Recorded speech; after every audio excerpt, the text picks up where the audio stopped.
Assalamualaikum. Ahwan di luar materi. Jika usaha beberapa kali gagal, kemudian di tahap terakhir kita sudah diberi pilihan sama Allah dengan jalan beda, kita tetap menjalani dan menerima, tetapi di sisi yang lain hati menggerutu, masih ingin yang lain, Ustaz. Bagaimana? Apakah saya salah jika dalam posisi ini? Coba Mas Fredo jawab dulu. Aku belum masuk aku. Saya ulangi ya. Enggak sih, itu jawab dulu. Saya belum baca. Baca. Saya bacain doang, Bos.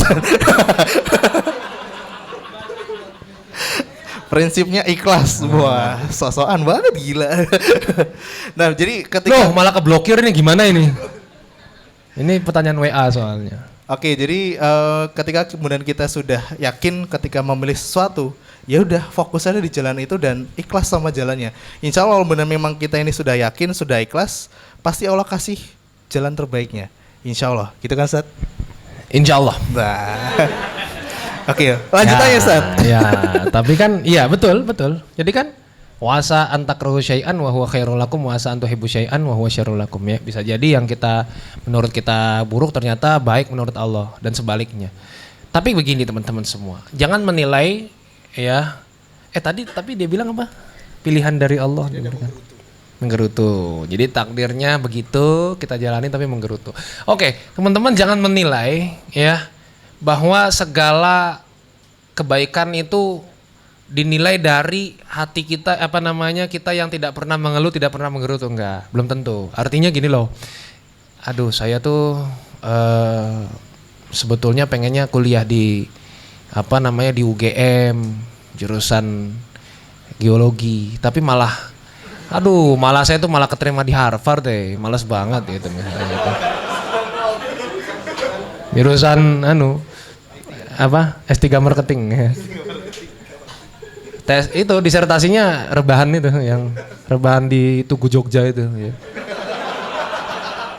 S3 itu S3 marketing tuh, sampai orang-orang sampai Ustadz Faizar aja komen ya di IG ya. Tukang rukyah komen di IG itu, kalau saya yang jadi aktornya mendingan saya langsung rukyah di tukang rukyah langsung yang muncul gitu kan. Jadi kalau memang kadang-kadang kita tuh menilai, aduh saya tuh gimana ya. Ini sama kayak misal ada yang ngasih utang, punya piutang ya kan. Ngasih utang sekian juta, terus dia tahu bahwa ada ayat yang menjelaskan itu gitu. Bahwa kalau kita ikhlasin, kita permudah, itu menjadi pahala yang sangat besar buat kita. Tapi sudah diikhlasin menggerutu. Nah, gimana ya? Saya tuh masih kepikiran loh, ngutang kok gini, tapi kok malah kita maafkan. Saya tuh masih kepikiran. Itu ada dua kemungkinan Mbak atau Mas kalian, bahwa memang itu bukan jalan yang terbaik, atau yang kedua, ya itu cuma was-was dari setan aja. Jadi kalau kita melakukan hal yang baik tapi kok masih menggerutu, kita sudah berinfak 100.000 ya kan, tapi kok menggerutu, waduh gara-gara infak nih jadi duit saya kurang. Itu was-was aja sebetulnya sih, was-was dari setan aja. Artinya jangan menilai keikhlasan karena gerutu atau tidak menggerutu gitu ya. Bisa jadi kita tuh justru keikhlasan itu dinilai dari situ justru keikhlasan itu bukan dinilai dari kita tuh menggerutu atau tidak kan, kayak gitu. Ya kan? Orang yang mudah ke masjid enggak lantas dia dibilang ikhlas.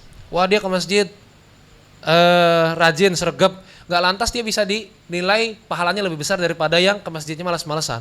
Bisa jadi yang ke masjidnya sregep itu karena istrinya galak, kan gitu kan. Istrinya galak di rumah, daripada ribut terus, mendingan saya masjid aja. Ringan dalam dirinya kan, nggak menggerutu. Wah seneng, alhamdulillah, untung sholatnya laki-laki harus di masjid. Seneng kan? Gak ada tantangan tapi, karena dia meninggalkan istri yang galak. Coba yang malas-malesan ternyata kenapa? Ya anaknya nggak bisa ditinggal, istrinya ternyata susah ditinggal karena begini karena begitu, urusan rumah tangga, anaknya juga lucu-lucu gitu ya, terus karena itu jadi susah ditinggal dan lain sebagainya. Terus juga anaknya pengen ditemenin ngerjain PR, ini ternyata jadi berat. Padahal menyenangkan anak, memberi haknya kepada anak, memberi hak orang tua yang memberi haknya, memenuhi hak anaknya, itu pahalanya besar. Tapi tabrak dengan kewajiban lain, yaitu dia harus sholat di masjid. Apakah dinilai dia sebagai orang tidak ikhlas karena dia datang ke masjid pas qomat gitu misalnya? Ya enggak juga.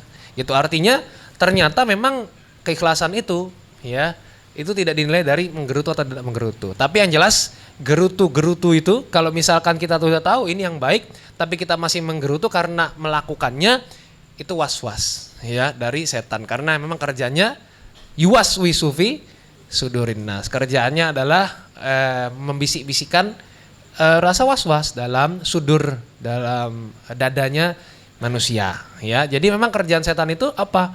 Dia selalu melakukan itu. Kalau sudah selesai dilakukan lagi, sudah selesai dilakukan lagi, sudah selesai dilakukan lagi. Itulah makanya keindahan bahasa Al-Quran. Sekali lagi saya bukan adminnya Quran Review gitu ya. Iya.